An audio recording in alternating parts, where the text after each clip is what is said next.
So, welcome all of you again to the Values for Life series, the talk on purity. And none other than the sacred festival of Raksha Bandhan, which is just coming up tomorrow. It's really celebrated in a very big way, and it really signifies the pure bond which a brother and sister share. And today we have none other than Brother Eric Reste, who is the Canadian National Coordinator with us. And before I pass it on to the welcoming ceremony, I would just want to say that he was asking me, why me? Why have you chosen me to speak on purity? So let me share this inside story with you all. So I told him, why not you? A couple of reasons. Because at Brahma Kumaris, it's an organization which is really predominantly run by all the sisters. So we have heard the sisters many times about the value of purity. So I felt it very appropriate that a brother can share his views on the same. And secondly, a brother from the West, particularly speaking about purity, can be a very different perspective. So I'm sure Brother Eric is waiting eagerly to give us this different perspective. And we on the other side are waiting eagerly to hear his different perspective on purity. And with this, I would now pass it on to Sister Claudia from Vancouver to welcome Brother Eric officially. Over to you, Sister Claudia. Om Shanti Bye. Today is my turn, and I like to offer you these flowers. I like to say to everyone that you are not a national coordinator. Between us, the coordinators, we call you the national treasure. So you are the national treasure for all of us. So like you see, this flowers is like a sunflower. It's like you always give sun to all of us in the East and the West. So it's such a pleasure to be with you because you bond us in love. It's very nice. Raksha Band is the bond of love, and you bond all the Canadian family in love. We are so much in love with each other, all the Canadian coordinator, and you are the ones who bonds all of us together. So thank you for being with us. Welcome, welcome, welcome from all of us.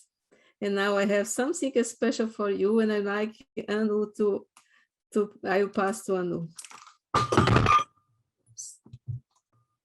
Thank you, Sister Claudia.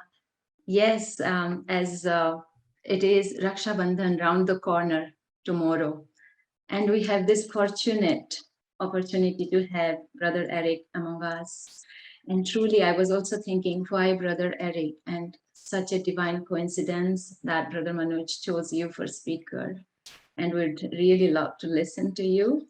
But how can we miss this fortunate opportunity and privilege to present Rakhi, Thai Rakhi for you, brother? It's Raksha Bandhan tomorrow. How can we miss it?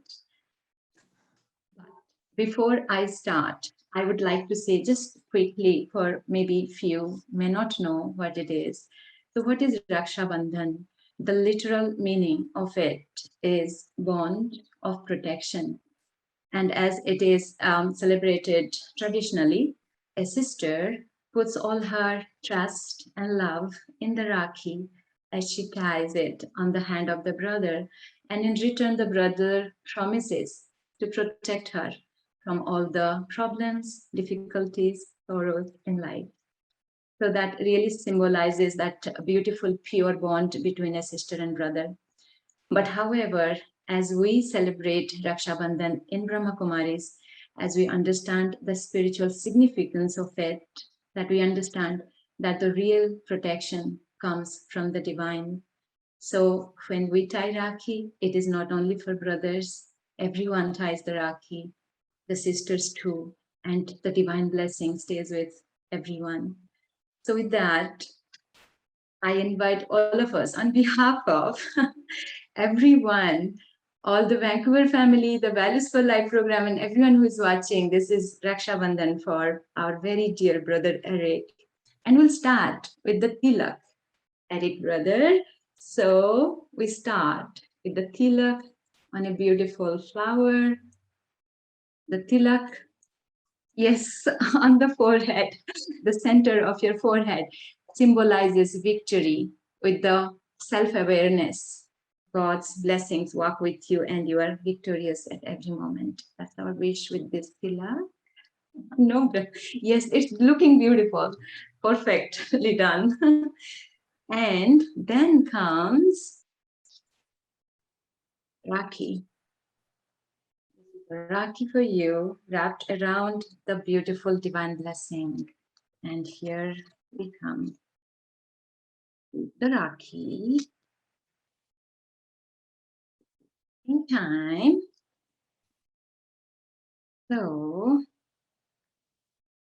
here you go, brother. Open your hand and we tie it around your hand. And along with the Rakhi, does it look beautiful on your hand, Brother Eric? And the divine blessing. This is my permanent Rakhi, yeah. Yes, yes, the divine blessing always is with you. And as we also understand, the blessing that we receive at the Brahma Kumaris Center is meant specifically for the person who receives it. So we don't know what is written inside. Sister Claudia picked it up for you, but we'll read it for you. The blessing says, God's love molds your heart into a sacred space that can hold a respect for truth and appreciation for every life and the utmost regard for others. So this is what you are, like Sister Claudia mentioned, you tie all of us with love because the love of the divine is always with you. Mm-hmm.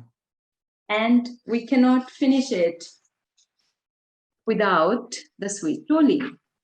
And as we all know, this is the toli for you, Brother Eric. As we all know, coming from France originally, how much you love sweet. So this is the special sweet toli. Thank you. This is such a lovely Zoom Rakhi I've never had. This is my first Zoom Rakhi. It's very sweet. Everything comes through Zoom. It's incredible. Isn't it? So that's beautiful. But however, I'll just take another minute before we end, because as we mentioned, Raksha Bandhan is for everyone. And so we will invite everyone for the Rakhi time. And very first, we'll invite our two other very special brothers, Brother Dr. Ashok Mehta and Brother Dr. Manoj Matnani. They're very integral part of the Values for Life program. And they are with us from the beginning, joining us from all the way from India, always. And along with them, I invite all the interpreters from all over the world joining us and making this program successful with all their interpretation. Germany, France, Kuwait, everywhere, India, and everyone of the Values for Life program and everyone who is watching. This comes with the first tilak of victory for all. Just feel it on the forehead. And then comes the Rakhi. Everyone, please feel it tied around your hand. And it comes also with the special blessing for everyone, meant for everyone. This says link of protection. And as I'll read, feel it is the divine blessing coming to each one of you. It says, empowered by the one divine, you enable others to stand for what they believe in, rather than fall before what they fear. So you are empowered with the divine blessing and you empower everyone else. And surely we have the sweet toli for everyone. Thank you. Thank you, everyone. Thank you for this opportunity. Thank you, Brother Eric. Now we can proceed further. I'll hand it over to Brother Manoj. So wonderful, lovely. It was a very pleasant surprise. Even I was taken aback. But this is the way, this is the ancient traditional way, and I'm sure all of you have seen these beautiful qualities which Brother Eric has exuded actually. I know him since I must say a few years now. But what I find so special about him is the humor he has, the attitude of cheerfulness, and also the joyous nature, which makes everything very light. And it doesn't feel that he has this big awe of being the national coordinator. No, as Sister Claudia said, he's the national treasurer actually of the Canadian Brahma Kumaris. So let me just, for the people who don't know him, officially take a next few minutes to introduce him. I'm sure this will be a big surprise for you all as well, because professionally, he actually is a very famous TV personality, I must say. Excuse me. He started his career as a journalist for the CBC, which is the Canadian Broadcasting Corporation, in 1985, initially as a radio reporter in Western Canada. So he worked for the radio in 85. And then in 88, he became a TV news reporter for the CBC local news. And then he went on to also be involved in the national news and current affairs. And he's very much French at heart, as Anu sister already told you. So he moved back to Montreal in 1995, and where he also started working as a journalist and a producer for various television programs on the CBC Radio Canada. So this is all about his professional journey. And let us come to his spiritual journey, whereby brother was introduced, or he joined the Brahma Kumaris in 1983 in Montreal itself. And soon thereafter, he was instrumental in opening various meditation centers in Edmonton and Calgary, which are two big provinces of Canada. And then he eventually, again being a French, he returned to the French-speaking province of the Quebec, and Montreal is the capital. And there he established, hope my pronunciation is correct, of French, L'Emergence. That is the name of the meditation center, the Brahma Kumaris Center, where he is stationed right now. And besides also coordinating various centers, he's also instrumental in various international projects, which include Images and Voices of Hope. That's one of the projects he was involved in, which was dedicated in inspiring new restorative narratives in the media. So he's really served the media circle quite a bit. And he now, as all of us know, represents the Brahma Kumaris in Canada as a national coordinator. And as all of you know, that it doesn't end the introduction unless I do a small poem for all of them. So for Brother Eric, he belongs to the land of Montreal and is indeed a diamond in real. Montreal and real. He has this wonderful shine and sparkle and is indeed for all of us God's marvel. You can look at his face, the sparkle, and for all of us, he's God's marvel.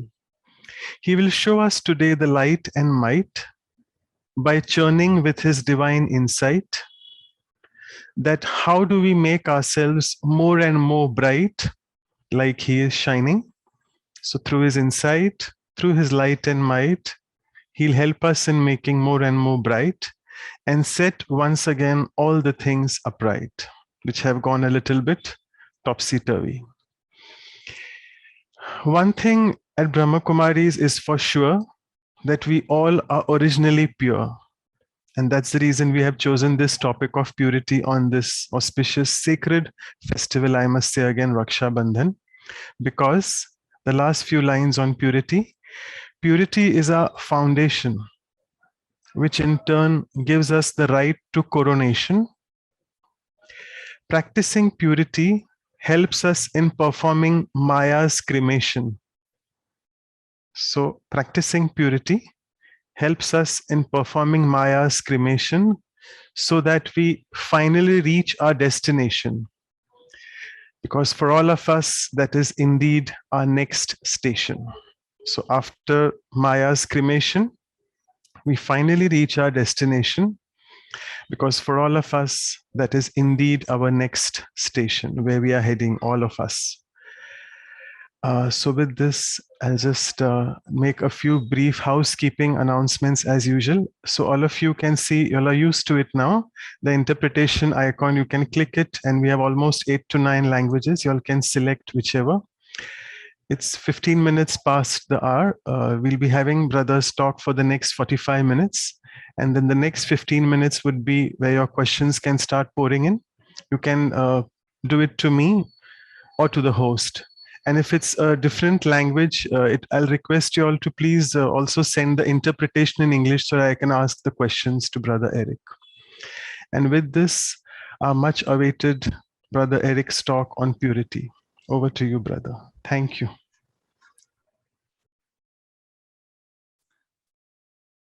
Shanti again, everyone, and very, very warm greetings from very, very warm and hot Montreal. So yes, maybe my face is shining, but today might be with an extra shine of 30 degrees in the room that I'm speaking from now. So there might be extra shine, and it's not my purity. I have to be humble. It's just the heat.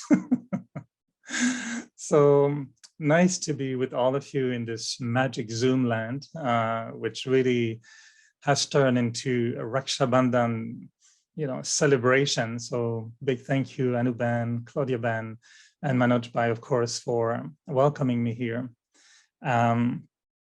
Yes, I do feel much more comfortable doing the introduction and praising the guest speakers, giving them flowers, entertaining everyone, but not doing the talk. So I was very surprised when Manoj Bhai asked me to do this talk. And to be very honest with you, the first thought I had was, this is not a good match. I shouldn't be talking about this. I can talk about joy, about being cheerful, about being joking all the time. I can talk about playing tennis and a spiritual significance, but purity? Come on, there are many seniors who can really do a nice talk about it. Before I go into any of my, strange thinking about it, you wanted a different perspective, you'll get a different perspective for sure. But before I get into it, I just wanted to invite you to experiment something very special. I know we're in Zoom land. This is a beautiful technology. But I also feel that we can use the power of the eyes to connect. And I felt that I'm not, feeling I should give a talk, or many seniors can do that, but I'm happy to connect with all of you and exchange and share with you some moments of my journey in the pursuit, in the search, and the ability to make effort to reach purity. So before I talk, let us connect visually. You may want to open your camera. It's okay if you don't open it, but if you open it, it's good. And I'll just share with you my eyes. And if they shine, that's not because of the heat. That has nothing to do with it. They shine naturally if it's cold or hot. And when I think of you, they will shine even more because my heart will start feeling your presence. And one of the fundamental beliefs in Raj Yoga is that we are spirits before being bodies. And if we connect as spirits, as souls, there's magic in the air. So instead of just talking for an hour, I felt I would really love to be with you and feel as if I'm connecting with each one of you. So it's going to be like wiring for the next minute. And we're just going to connect all the wires of the souls with one another. And you'll see it's going to be magic. So just keep your eyes open. And imagine that now in front of you, yes, there's this brother in Montreal, but it's just a facade. It's just a mask. And what is really behind this person talking to you right now is a soul. And that soul is asking for connection with you as a soul. And for me, when I'm sitting in front of you, I emerge. Emergence, the name of the center in Montreal, means to emerge, to bring alive the awareness that I'm in front of my brothers and sisters. Some of you I know in this, physical world, some of you I don't. But on a spiritual level, we all know each other. And we're all connected to one another.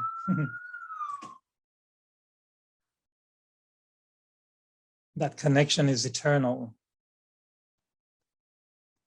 It's a connection that has always been there. And we know each other beyond our name, our bodies, our appearance. We're all part of the same family, brothers and sisters. And as we connect with one another with this beautiful, powerful thought, we're really truly celebrating this festival of Raksha Bandhan, where the vision for one another becomes one.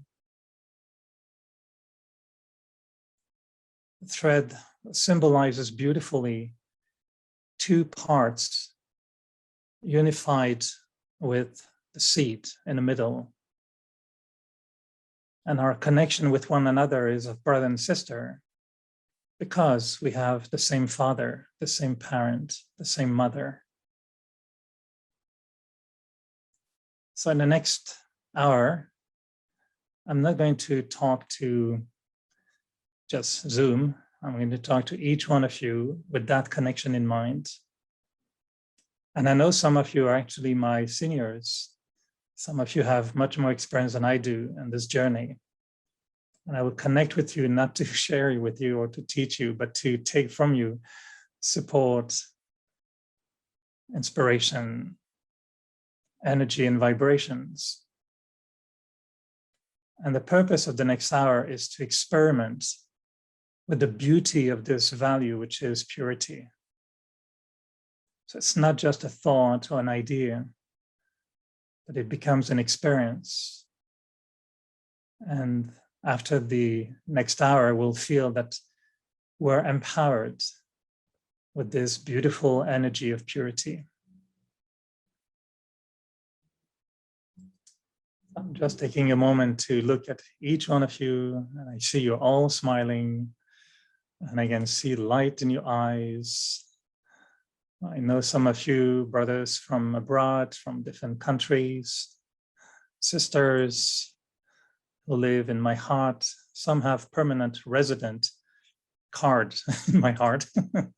They have their seat already with their name permanently written in the balcony of my heart. So I know you're there and I see you there often. And for those of you I don't know physically, I feel I'm connecting very well right now, eternally. So I see your names, I see the star in the center of the forehead, I see your smiles. And so we're ready, are we not? It's called The Table is Set. Now we can serve the meal. And before eating, we used to pray a little bit or pause for a moment. So I feel before either sharing words or listening to words, it's good to also pause. And if I'm going to talk a little bit slowly, it's not because I'm getting old or it's because I'm just tired or because it's too hot. It's because I have great love, affection, and sympathy for the translators.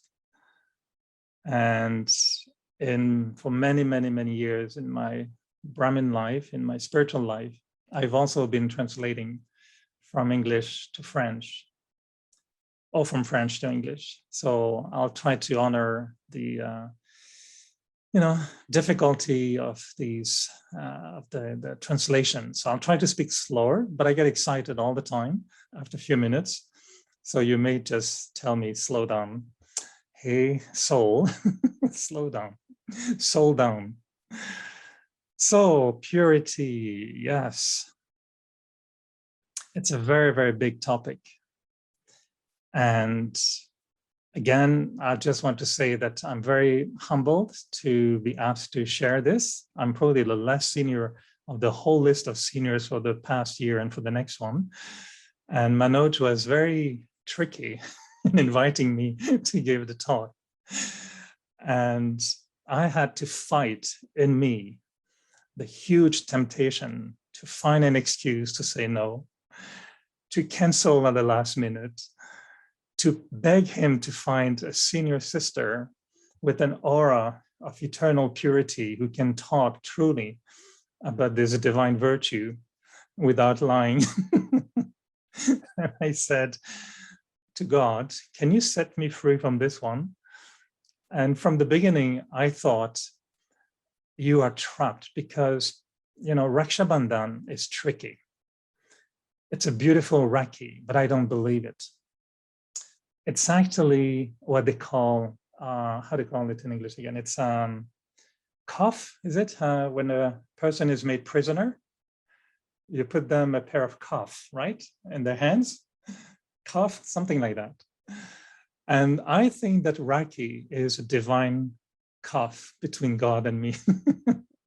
And he says, you've been playing with Ravan a little bit for the past many years and thousands of years.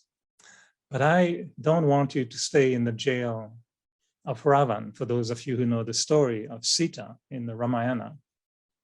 So I'm going to take you with me in the diamond jail of my heart. So give me your hand. I'm going to give you this diamond cuff who will, make you divine, godly prisoner of my heart. It's kind of a humorous way of looking at it. But what I'm saying is that when I'm told to give a talk on purity, I thought, actually, this is going to be good for me. I'm going to listen to myself. And I'm going to teach myself. And I'm going to remind myself about this beautiful virtue that we want to attain.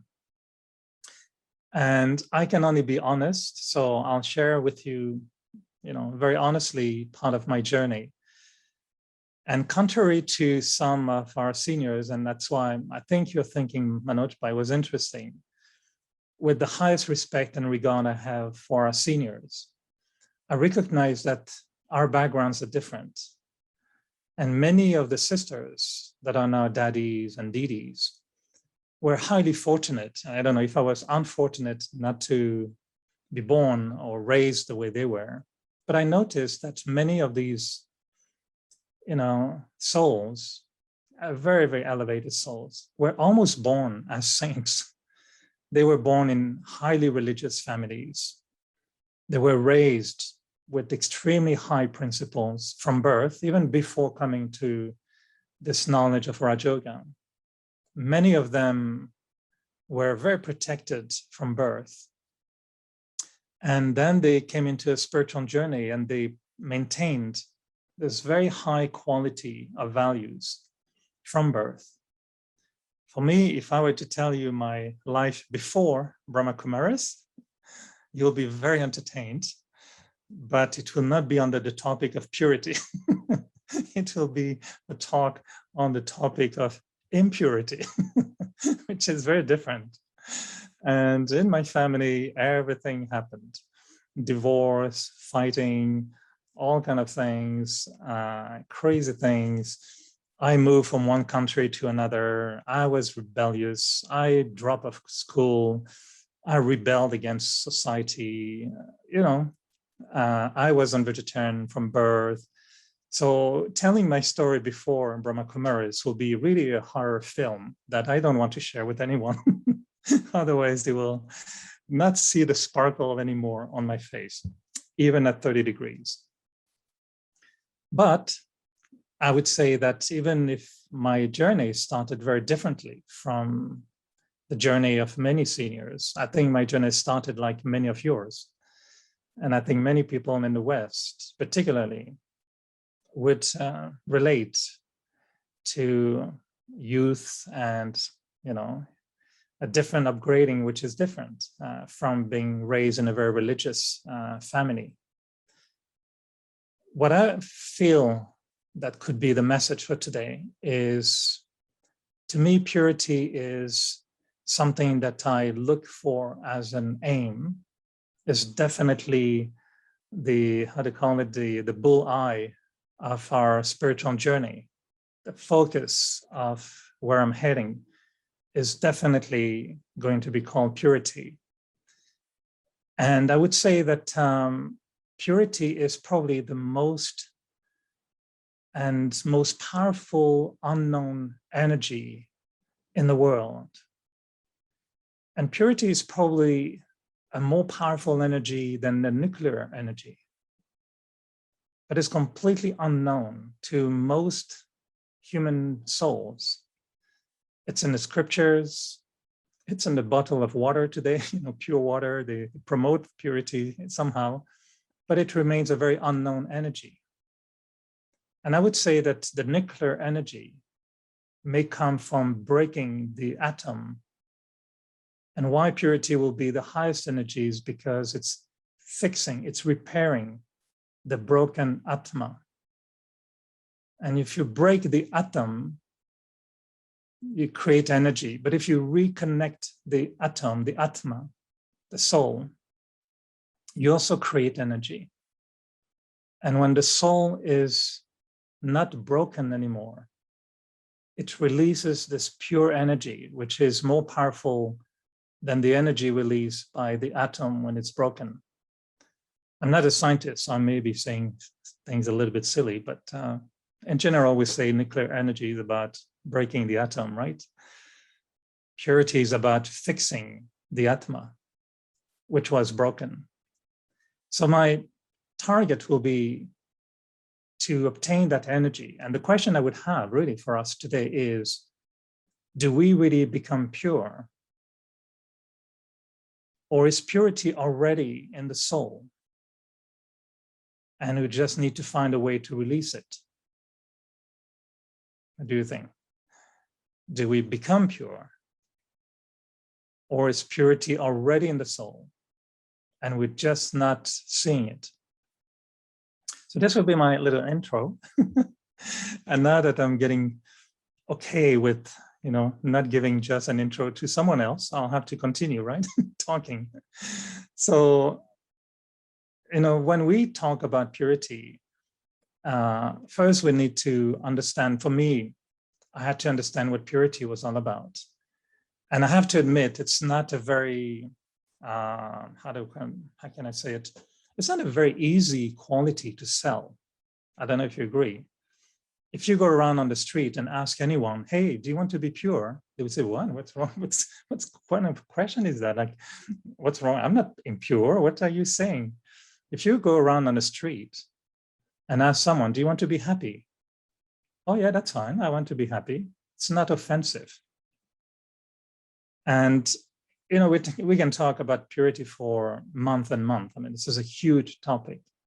But just to scratch on trying to even understand what we're talking about, the word purity will connect differently for everyone. If we ask anyone, what's the difference between, trying to be happy or trying to be pure? Do you think people wake up in the morning saying, oh, today I want to be pure? I don't know. The yogis, yes. I mean, all of us, yes, some of us. But people in general, when they wake up, when they're tired, they just, I want to have peace of mind. Have you ever heard someone saying, oh, I just want purity? It's not a very popular virtue, to be honest. Peace, happiness, contentment, sweet, kindness, generosity. I mean, so many of the virtues that we talk about are very easy to sell. Everybody wants to be happy, to be peaceful, to be cheerful, to be kind, to be generous. Yeah, that's nice. But if I'm saying, do you want to be pure? Then they would say, oh, what do you mean? How much does it cost? What are you going to ask me? Is that going to make me renounce something? It's not the same. Just look at the difference. If you say to someone, okay, you are not happy, you're not insulting the person. You're just saying to the person, you're not happy, right? So you're unhappy. I feel sorry for you. But imagine you say to a person, are you pure? Oh, you're not pure. What are you saying? You're saying, You're impure? That's an insult. You don't want to hear that. So it's a tricky virtue, isn't it? And that purity word in this organization is at the same time what defines us as unique, but also has what triggers trouble. And when we talk about purity, you are going for trouble. If you want to give a nice talk where everybody signs for a meditation course, don't talk about purity. If you start talking about purity, everybody's, this sounds like a path where I'm going to be asked to renounce something. I can see them coming. If I have to be pure, are you saying I'm not pure? Are you saying I have to give up something that is impure? And when the soul realizes that actually why we're impure is because we like impurity, honestly. And the soul, to a certain extent, likes impurity. I will be very careful when I get into certain words connected to this thing. But, temptations, the Christian prayer, Our Father, I've never liked it. At the end, it always says, please, God, don't tempt me. I don't know how translating into in English, but in French, it says, don't tempt me. Don't submit me to a temptation. And I always felt, why would God do that? Why would he, give me temptation if he knows I'm weak? And because we like vices in a way. Not everyone, not all the vices. But if we are still holding on to a form of negativity, it's very often because we take something out of it. In the Raj Yoga, Brahma Kumaris language, we talk about body consciousness versus soul consciousness. Am I aware? Is my consciousness dictated or shaped by the information that comes from my senses? That's called body consciousness. What I see, what I hear, what I smell, what I touch, and all the meaning of what I see, what I hear, what I touch. That's called body consciousness.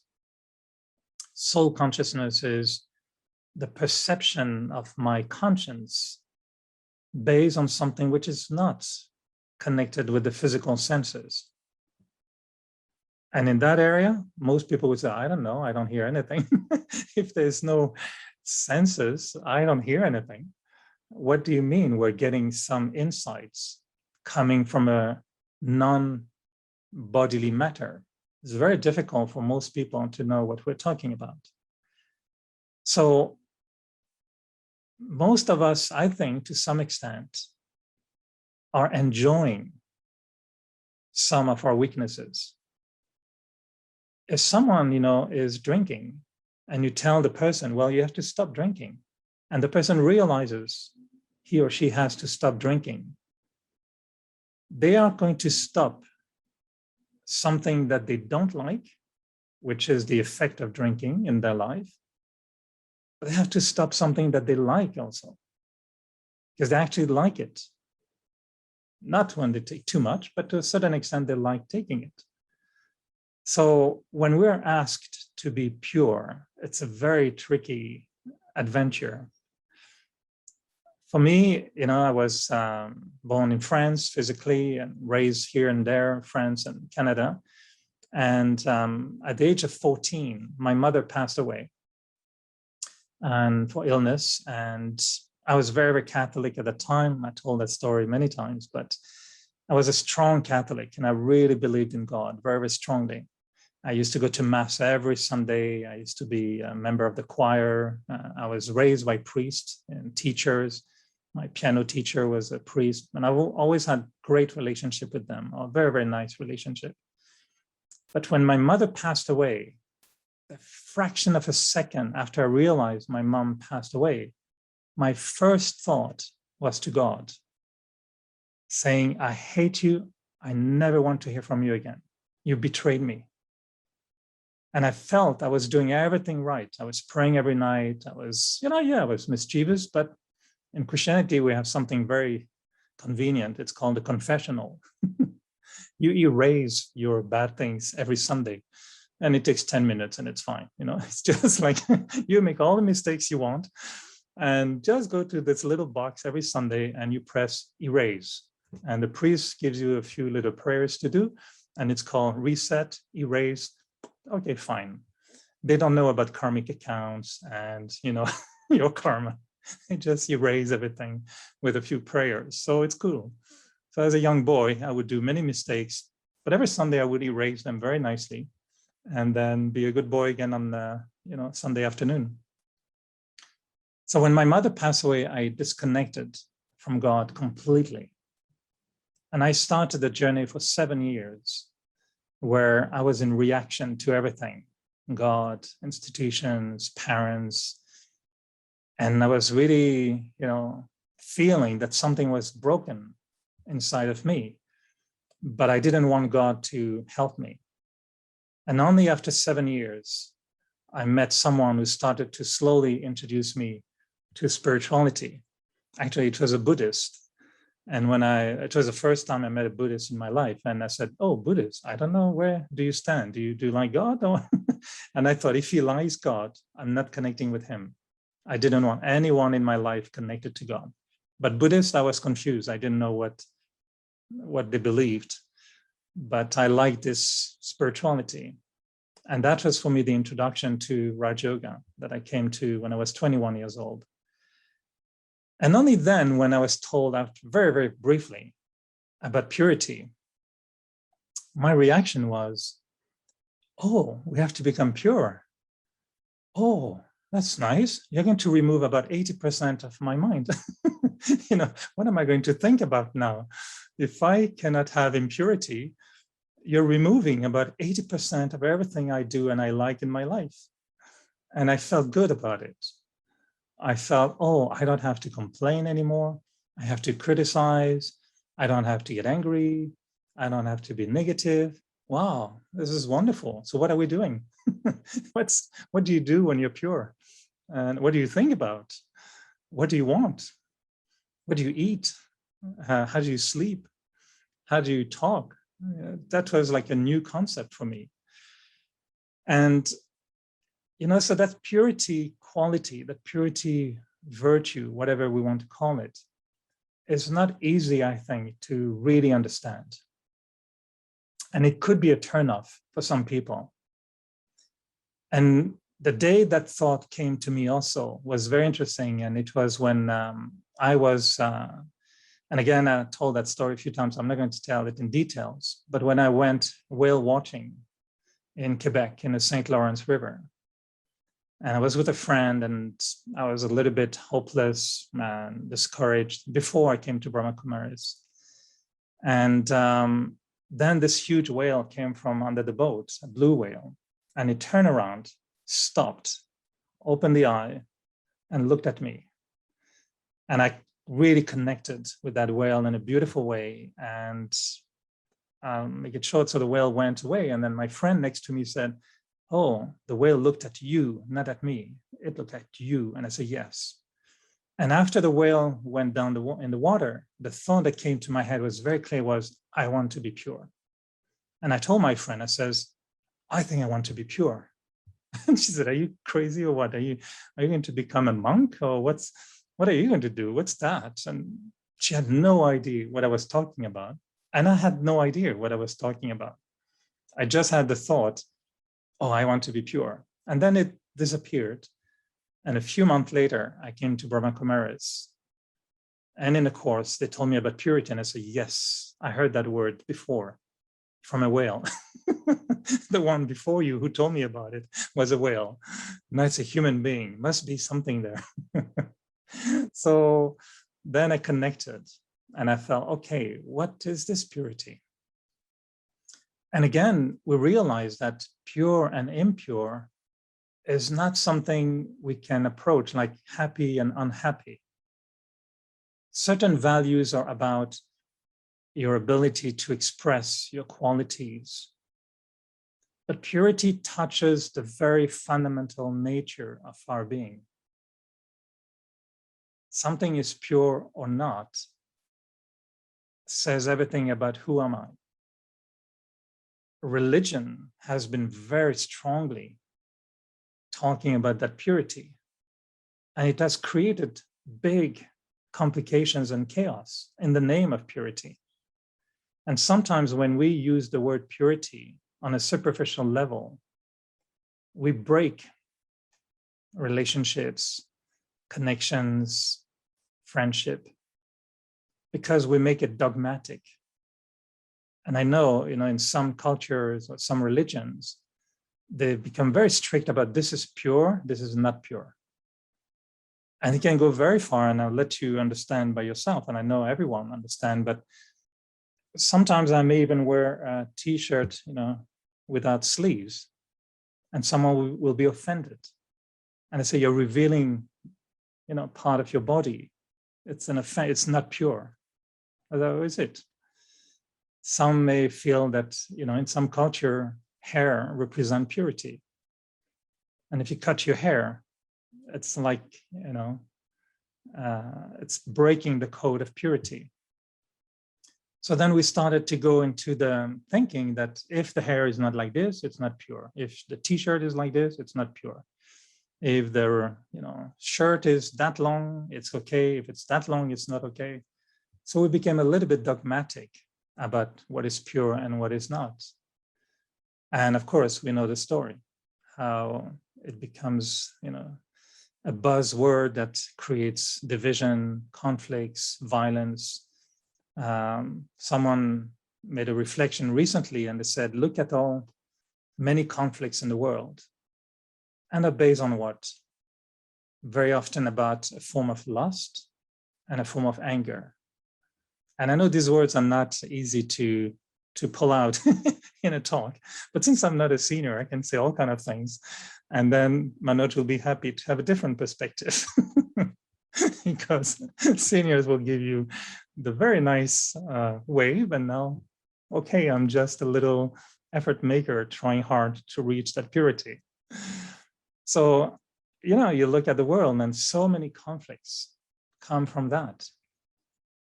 So the word and the value of purity is very tricky. And now, if I think about it, my approach personally has been one where I knew from the beginning, when I came into this form of meditation, I knew from the beginning, purity was the highest achievement I could get in my life. And to me, there was a connection between those three words: Raja, yoga, and purity in the middle. And I always like this notion that the sovereignty, the royal aspect of my being would connect with that purity. And I knew the yoga was the method to get it.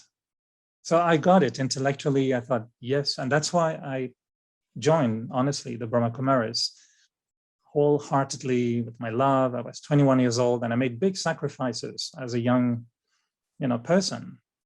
So I stopped smoking, I stopped drinking, I stopped many, many things. The list is very long.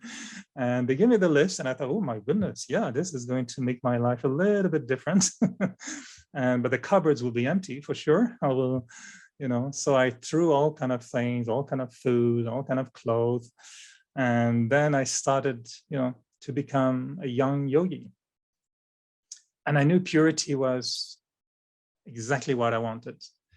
And in the beginning of my spiritual journey, I became a fanatic pure yogi.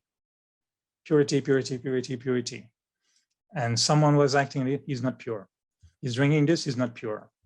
And someone said, you shouldn't think that way. It's not a good blessing to look at someone and have the thought, he or she is not pure. And I thought I was becoming pure in the beginning very quickly. And after a few months, I realized that I did put a big lid on all my defects. But after a few months, they were roaring inside of me. And one day it just exploded. And I became very angry I had a sister actually in the center. And I had lustful dreams. And I saw that my ego actually was bigger than any blue whale that I could ever meet in the ocean. And I felt that my attachment to my body, to ice cream, to the bodies of others, to life was extreme. And I thought, wow. And I would hear about Ajamil in some of our teachings, one of the most complete hopeless case in the spiritual scenario, the one with all the defects. And I thought, oh, I think I'm Ajamil. I'm probably the one they're talking about. I have them all. And if I look at all the virtues, I would say I want them all. But if I look at all the defects, I would say I have them all. So how do you switch from one column to the other? And yes, I was wearing white, I was smiling, I was very kind. French people know how to do that very well. It's called being French. You play with words, you have nice roses, and you use a lot of fresh cream on every fruit, and it turns out very nice. You see, sorry, translators, I'm getting excited now. If you talk about French food. So I thought, okay, yeah, my little, how do you call it, honeymoon with God, when I came to Brahma Kumaris, lasted about 3 months. My first 3 months in Raj Yoga, honeymoon, blissful, fine. I was a pure, perfect yogi for the first 3 months. And then Ravan was waiting for me and said, you think that's it? You think that you can just get away from my jail just like that after you belong to me for so long? Forget it. And then the war started after 3 months. Dreams, thoughts, emotions, contradictions. I would start teaching the course, telling everyone about peace, happiness, and purity. And then going to my place feeling I'm not that. I'm still very, very, very negative. And I would tell the seniors sometimes, I'm not okay, something. And they said, no, Eric, you're a pure soul. You're a very nice brother. You're okay. I said, oh, well, if they say so. And I would go back home. And again, we feel the rage and the lust and everything. And they say, you should see everyone as a soul. And I would write to, God in my letters, come in the body in Montreal in summer when nobody's wearing any clothes on, try to be pure and see how you can make it. Easy for you in your little heaven to tell me to be pure. Just try it. Come into a French body, not another one, French body in Montreal in summer. I challenge you, God, you're not even going to make it. And you're asking me to do it? Not possible. So I was really like that. I was really, God, let's try. But then every year, Raksha Bandhan will come. So we'll do a reset. And I said, okay, now I'm going to make it right. This year, I'm going to be pure. This will be my 38th or 36th, I don't know. I can't remember, Raksha Bandhan this year. So yeah, it's not that it was easy, but my understanding today is that the question being, am I really trying too hard to be pure? Instead of just focusing on seeing the purity in me already and just going into a different approach and releasing that purity. And maybe because I come from a radio reporter or media person, let me share my understanding of I'm always in awe with this science, which I don't master at all, but I always find it fascinating that there could be a whole orchestra. Imagine a whole orchestra with 100 musicians, plus you can add 100 singers in a choir. And you put a few mics that will catch this amazing sound. That mic will do, I don't know what, I never figure out how it works, but the sound goes into the mics apparently somehow. And it goes down the wire that connects with so many other machines, computers, this, that, router.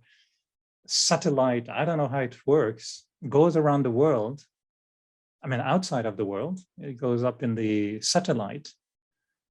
And within a fraction of a second, on the other side of the planet, somebody with a radio, a little box, or even now a phone, turn it on, put the speakers on, and the same sound comes back up again with your 100 musicians and your 100 singers in your room, as if you were in the concert hall at the other side of the world. Do you know how it works?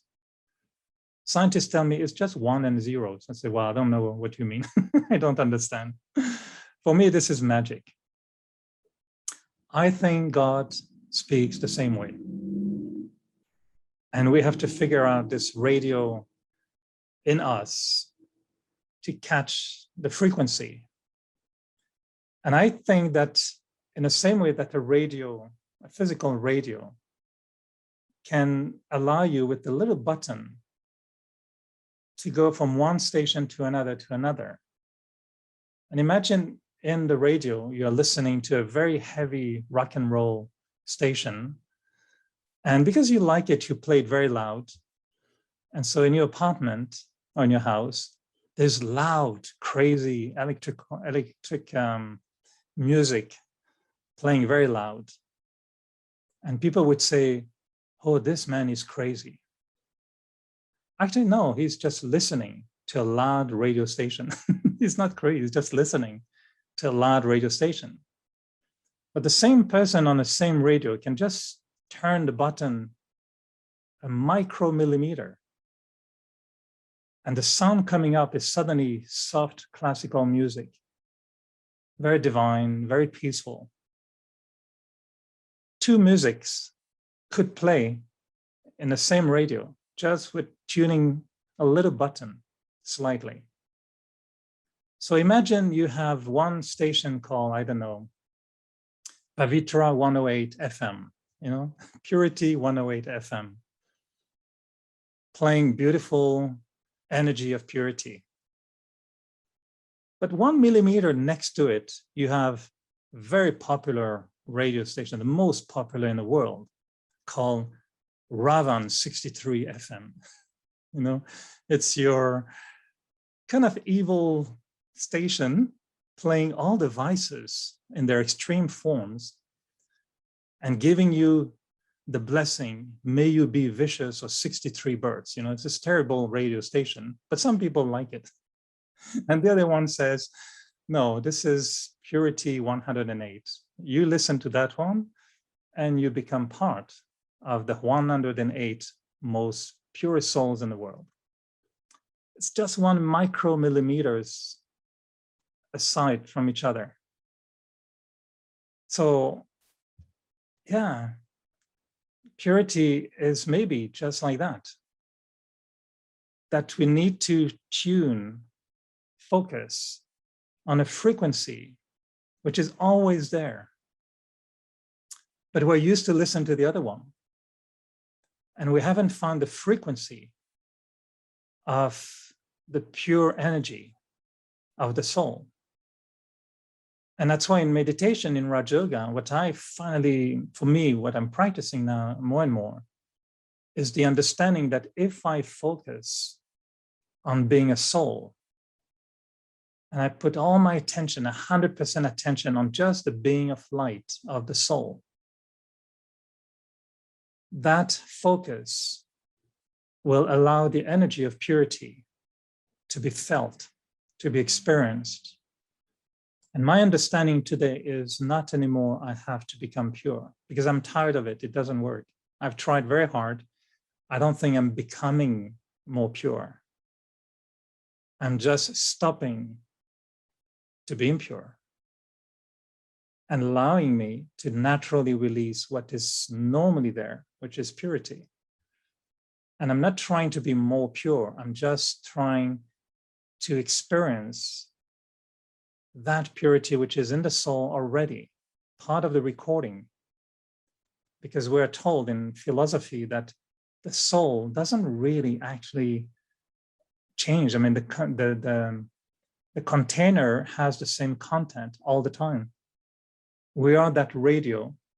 And from birth after birth, we just play different stations, different variation of different noise, different energy, until we reach again a time when we feel, I want to connect with the pure energy of the soul. And for me, purity today is about, yes, conquering the vices, of course, but not anymore by forcing renunciation, abstinence, not doing this, not looking at this, not thinking like that. I've tried that for decades, and it's hard work. And in my experience, it's working, but with a limited impact. But if I become real yogi, it means that I'm sitting in yoga and I look for that frequency. So I always share sometimes the vision I had with one day I came into a meditation room and I saw everybody sitting. And because I was visiting the roof of CBC before, and the roof of our television station has a lot of satellite dishes, if you notice, not just one, but they have 20 or 30, that's quite a lot. And I felt, oh, this is like a meditation room. Everybody's there with their big antenna and they're all searching, you know, and they're trying to see if they're going to connect with God or not. So some finally get a buzz and they say, oh, I think I got it. But actually they're getting a kind of little funny station. It's not Ravan 63, it's, let's say, Maya, 108, she's disguising into a very divine station. And she said, this is Maya 108 FM, very sweet, very kind. I said, oh, I think I'm hearing God. And no, it's a substitute. And so many of us think we're connecting with God, but actually, are you sure? Did you double check this is the right frequency?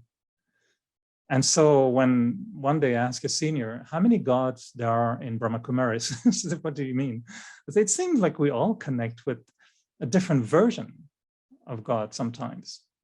So you're right. We make it up with our own thinking. We mix up frequencies. And so I really feel that if we connect properly as a yogi, the soul will start to experiment with the frequency of purity, not as I have to become that, but as this is in me, I have that energy in me. How can I make that energy now become my words, my thoughts, and my actions? And the work we're to do is not to become pure in that sense, but it's actually to just connect with that purity and see if I can let that experience continue when I start thinking, when I start speaking, and when I start to make something, to do something. Can I keep that frequency on whilst doing other things? And if not, then I need to go back quietly, reconnect with that energy of purity. And I see the time, so I'll be brief, but just feel how moving from the experience of purity to an expression of purity, well, that's what we call Raj Yoga, right? This is the whole practice of our life. And I find that the principles that we're given about diet, relationships, even hygiene of the body, what we call in Hindi maryadas, code of conduct, to create a code of conduct, pay attention to certain behavior. Yeah, they're very good to help us to develop or to maintain that purity, but they're not the end. It's not that I'm making effort to do that. And I find that if I'm making effort to follow principles, I think I'm missing the point. And I know it's a bit strange to say it like that, but I've tried very hard, to follow principles. And I felt it was the wrong focus. The focus is to be tuning in on that frequency of purity and enjoy it. And then use principles to preserve that frequency of purity, to protect it. You know, it's like to be told, always cook at the distance from your pot. Always avoid mixing with different colors. So yeah, well, would I do that? It's much better to say, put a white cloth on you. And if you really enjoy this white, just check yourself how you cook. You're going to be really taking a distance from the pot, particularly if you cook spaghetti sauce that is boiling and splashing tomatoes everywhere. Just see how you cook with a white, nice dress that you enjoy. You're going to be cooking like that. You know, your spoon will be very far from you naturally. Why? Because you want to preserve your cloth. So if I'm focusing on experiencing purity, yeah, when I get into a situation that could affect my purity, I would take my distance because I'm preserving my purity, which is very different from trying to be distant when I'm actually feeling attracted to someone. That means I'm not connecting with my purity. So I would say, as a brother, I know you were saying about sisters who have a perspective, and brothers, for me, I worked, all my life in a newsroom, looking at what goes wrong in the world, reporting about horror stories to the world. And I told God many times, am I doing the wrong job? Shall I be going maybe as a baker? Maybe I should just bake bread in the morning. That will smell very nice. I will make everybody happy. And it would be much easier, to just see dough in the morning and nice flour and water and Om Shanti, that's it. Instead, I was watching news, listening to bad stories, being in a very stressful environment, negative situations. And then I was always told, what do you think, Eric? This is the best environment for you to find your purity. And I thought, well, this is to be more like, to me, masochistic spirituality. It's like, why do you put me in that situation? And I said, no, if you are in an environment like this, you can become a true lotus flower. You can be in the midst of the most negative place, but still uphold your purity. My first job as a yogi, physical, before I came into journalism, as a student, I had to deliver special maps for the phone company in Montreal. So the phone company used kind of engineering maps, and I had to go in the print shop, find the maps and bring them to the head office. And the print shop was a place with only men, and the walls were covered with posters, which I will bear you from detailed description, but they were basically posters of souls in a female body with very little clothes on it. And they were smoking all the time and eating all kind of crazy things. And every day I would have to go 10 times in that place, picking up the thing and go to deliver them. And I wanted to quit my job, thinking, why am I exposing myself to such, a strange environment? And I felt, well, check your mind, see how you can really process the information, because it's easy to be pure with no temptation in a way. But to be pure when everything around you is impure, it's a completely different story. And for me, I would say the journey of spirituality is really about falling in love with purity, knowing that there could be so many obstacles, so many difficulties, but that ultimately purity for me is all about liberty, is that purity will be the only energy that will set me free from any form of war within myself. And that purity will really be the final exposure of the soul when it's free from negativity, which we call sometimes the vices. And that purity allows me to be very, very, very close to the Supreme Soul.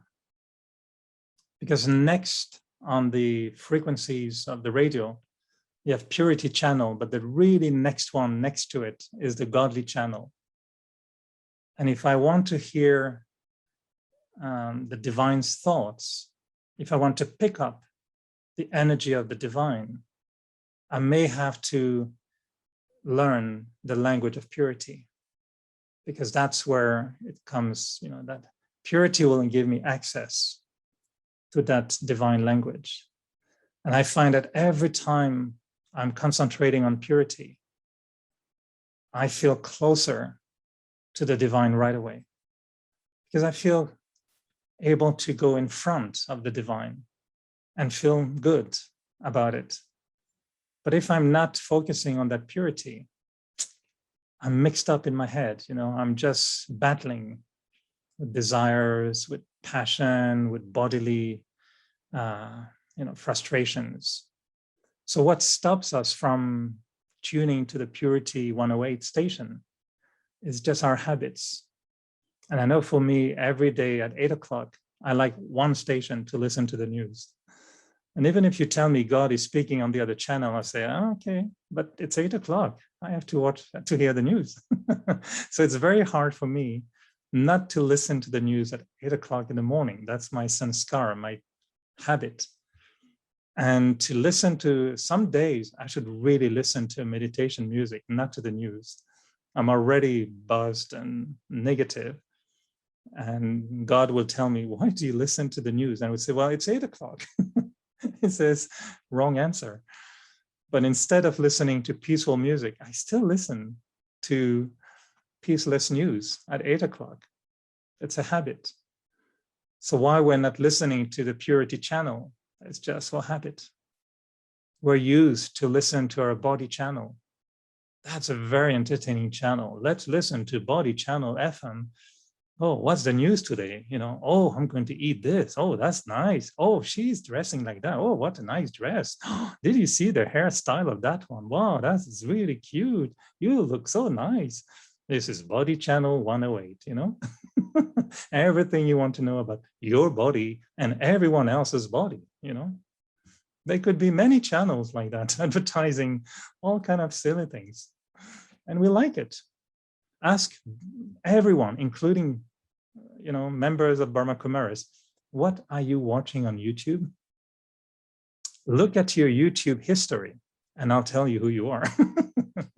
What do you like? Do you all watch American Got Talents or British Got Talents or whatever? What are we watching on YouTube? Where are we tuning? That's the story of our lives.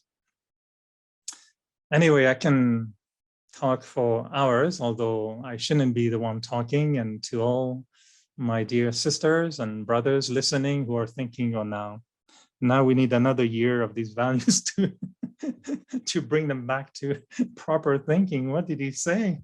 Why did you allow this brother to say anything? So I apologize. And to all my senior brothers and sisters, thank you for supporting me with your love. And I promise I'll never come again except to welcome the seniors again with my love, flowers, and maple syrup anytime I notify.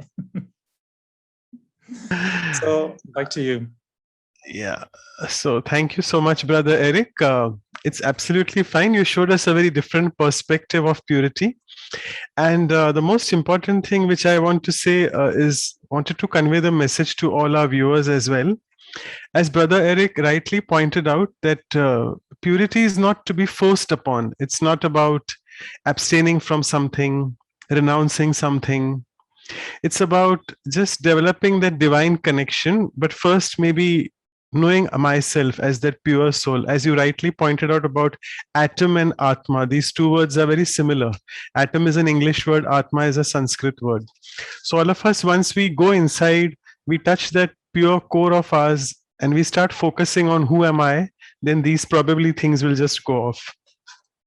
Okay, on this note, there is a very similar question. I think you've already answered it, but I'll just it's a very practical question from daily life. I'll just take this, that when I'm living my life, doing the best I can, earning money, buying house, buying things, and providing for my family everything, am I still a pure soul? And I'll just complete it, the second part of it. I seem to want to do this and that and still buy this and that, as you said, the body channel. So do I need to renounce everything to experience that purity? Yeah, it's a good question because, we've always been confronted. Like I said, I worked full-time all my life. I'm still working full-time. I also, ran big programs in CBC, investigative journalism. I buy cars, I have cars. I had a Volvo. If it can help anyone who feels guilty about having a nice car, it's okay. And I called my senior before buying the Volvo to see if it was impure or pure. So I got blessings for a Volvo, and I changed for something else. I think it's fine. For me, purity is not about what I do, but it's about the energy that I exude in my life. And purity is about the quality of my mind. That's where we measure really purity. It's with the quality of the thoughts that I have, the feelings I have for others, the generous heart that I have, the ability not to feel guilty, the ability to be kind. Purity, we say, is the mother of all virtues. That when we touch purity, it just makes all the other virtues blossom. If I feel purity in me, it's easy to love. If I feel purity, it's easy to be peaceful. It's easy to be happy. Impurity is just like, sometimes it's just a tiny little grain of sand, in the whole machinery. It's a little spot on your white dress, spaghetti sauce. It's a tiny one, but your eyes only go on that. So it's fine to buy houses, cars, have a full life, to enjoy, to go traveling, to enjoy everything. I mean, there's nothing, in my understanding, nothing is wrong with doing everything, as long as we don't, of course, abuse or, become part of very, very strange karmas. We pay attention to what we eat, of course. We don't say to people, eat anything you want, or drink whatever you want. Every things we do will have a consequence, but we can do anything which is, reasonable. The level of purity will come at that point from what is my intention. Why am I doing everything, even if it's to have a family and look after, a partner and children? What's the highest motivation beyond all this? Am I really motivated with a spiritual purpose? Am I really trying, do I really want to release in this present life before I leave my body? Do I want to experiment with the highest level of who I am as a being? Do I want to be noble? Do I want to be divine? Do I want to be almost perfect in a sense, not like a superhero, but just perfect in a sense to be a wise, gentle, kind, loving, generous person? And why not? The world needs that more than ever. I think we know it. The world is in a shortage of holy people. And that's what purity is all about. It's just being holy, doing what others are not doing, because we are experimenting an energy that no one is tapping into. That's why I said this is the highest form of energy, I believe, but the most unknown one. It's very difficult to sit and say, okay, now I'm going to be pure. I've tried it. It doesn't work like that. It's very difficult. It takes a process to tune in for a long time and finally find that little line that takes me to the experience that I am, purity is in me. I've been that pure being at some point in the past, and I'm going to become that again. It's a very tricky tuning. I like it tuning because it's synchronizing with an energy that exists already.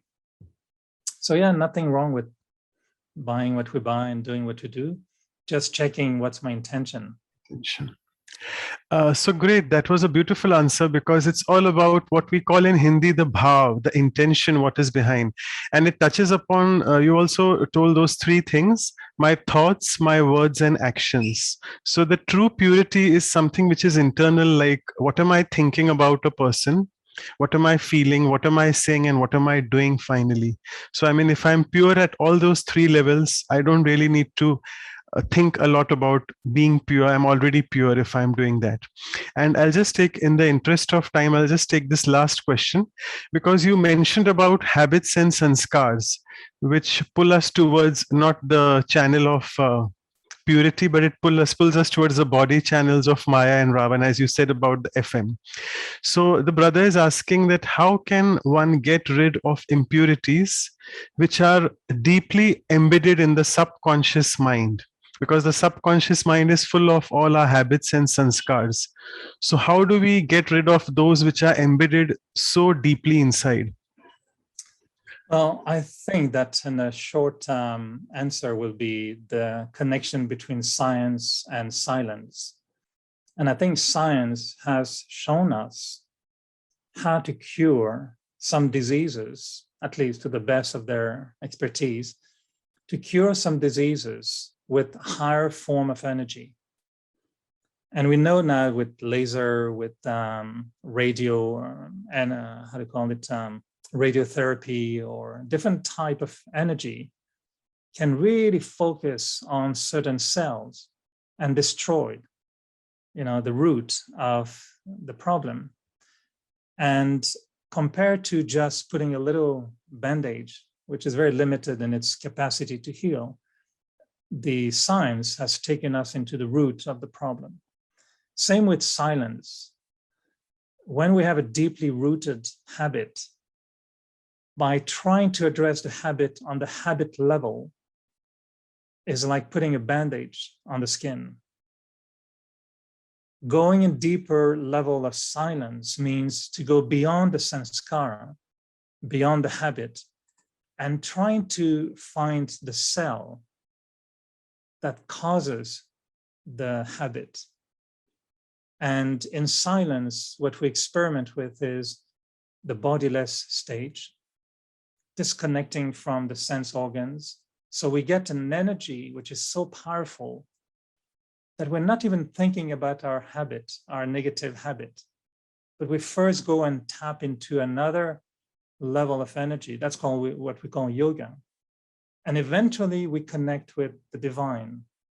And we believe, I think, in Raj Yoga that the only way to change deeply rooted habits is to inject in the soul kind of a spiritual chemotherapy, if you want. And I know it's not necessarily a positive image, but to inject in the soul divine energy that will do the work, because that energy knows how to find your cell, which is broken. You don't know where that cell is. It's beyond our understanding, but the divine energy will find its way to the root of those negative sanskaras, those negative habits. And the fire, that's what we say, with the fire of that energy burns the origin of the negativity.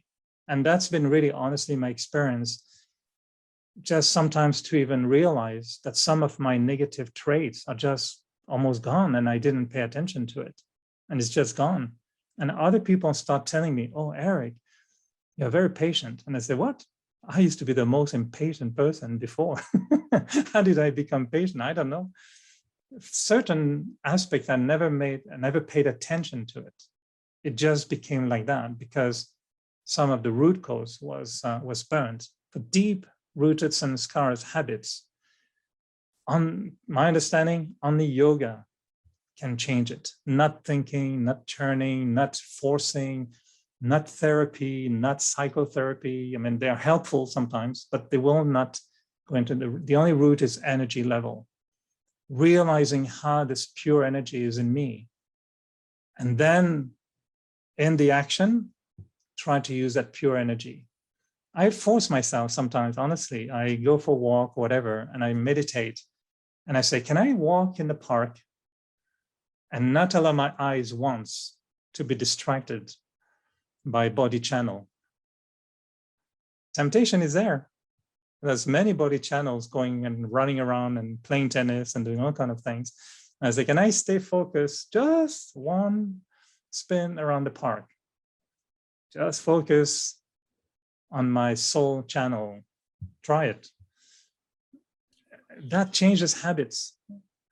Actions with that energy creates new habit. And that's what we say. It's not removing a habit, it's creating a new one. Yeah, fantastic. So the root of all these, it's practicing soul consciousness. And I'm sure you will give us a glimpse of that very soon in the meditation. And it was very unique on your part to start with that reflection, which we had for the first 5-10 minutes, which we have never done so far in our talk. So thank you for that as well. And thank you for all the answers and taking us in the depth of this purity, not on a superficial level, but in the depth. So with this, I would now want to invite Dr. Ashok Mehta. He's there with us and to propose the vote of thanks for Brother Eric. Over to you, Dr. Mehta. Yeah. Om Shanti, Eric Bhai. Thank you very much for the views expressed in a different way. You are in a different style and a different mode altogether. I think it was more like Mahatma Gandhi revealing his life. If you read his life, it's almost the same. You have to go through all the struggles. And I think that's more revealing and more, I would say, more convincing that everyone has to go through a process. And you had to go through a different process altogether. We are very happy to listen to you. And especially, we enjoy every time you speak, because you have so much of what we call a ramnik, that joy and happiness coming out of your talk and making us happy and make it lighter in life. Thank you very much, Eric Bhai, once again. You are a unique brother, and I'm sure that you are going to be one of those important 108 souls. Thank you. Om Shanti. Thank you, Dr. Mehta. It's a beautiful blessing. And, just the sound of your voice for me is the path to this pure energy. So I can feel it, I can hear it, and I can see it even through Zoom. So thank you. Really appreciate. So lovely, so much. Thank you. Even we are so blessed to have you with us, and you got this blessing of being in the rosary of 108. So we envy you now a bit. Anyway, I'm just kidding. And you'll be on one more of our talks as well in future. So it's not that this talk was something like we'll shun you fully. It's not like that. Please don't feel like that. So with this, now I pass on to Anu's sister to make the announcements. Over to you, Anu's sister. Thank you very much, Brother Manoj, and I'll be quick.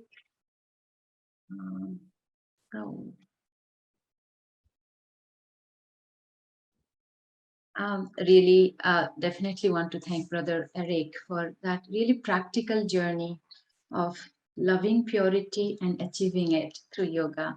Thank you so much, Brother Eric. We are taking inspirations for each one of us.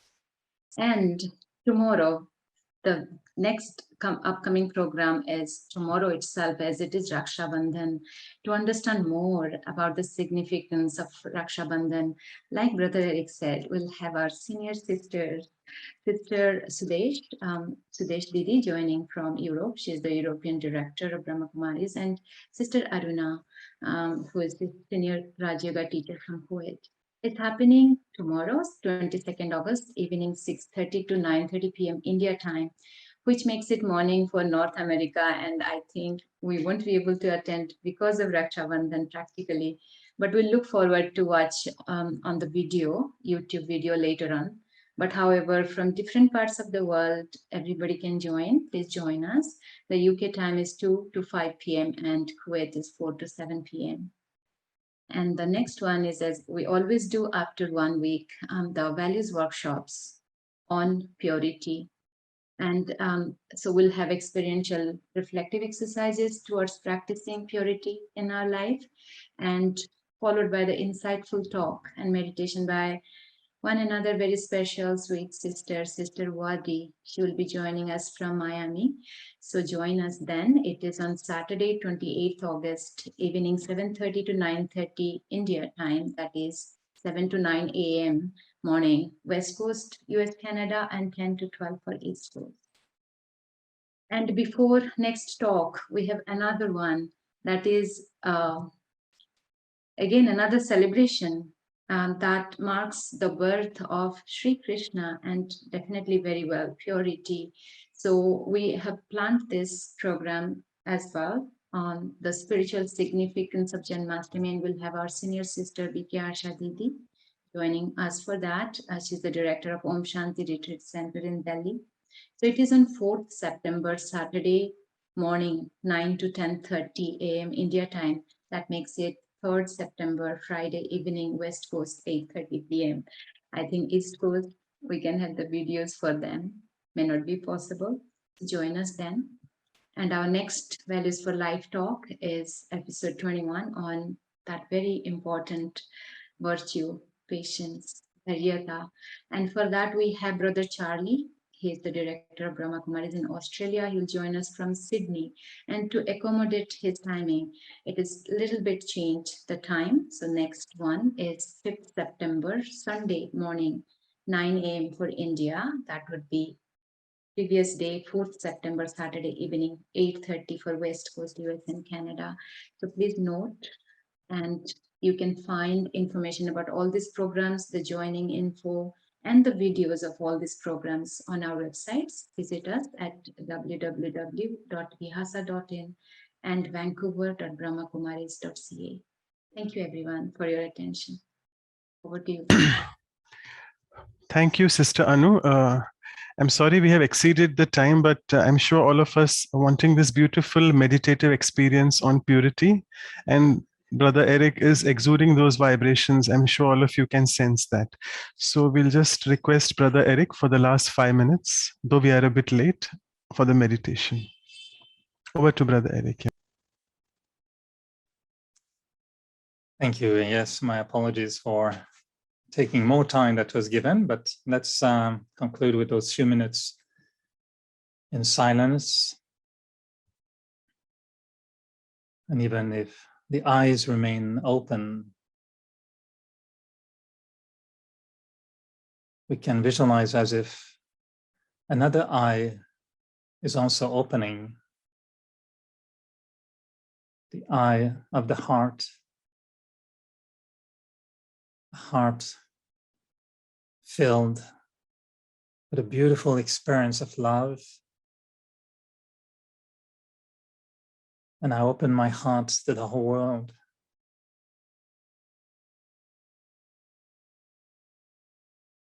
I visualize a beautiful light,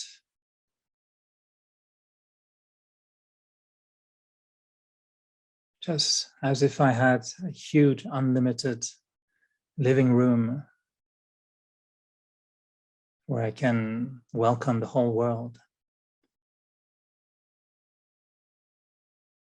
And I give light and might to everyone. And at the same time, I connect deep within me with my sacred space, as if there's a very unique, secret little corner in the soul. And I know I'm the only one who can be there. This is really my secret spot. And this is where I can meet the Supreme Light personally. That sacred space is my sacred meeting space with the Supreme. It's not the living room for the whole world. It's just that beautiful room of light filled with purity. It is my special room. It's a unique room. It takes me to the core of who I am. And I just see how the soul is purity. That when I just hear the word soul, it brings me exactly to that sacred space, that room of light filled with purity.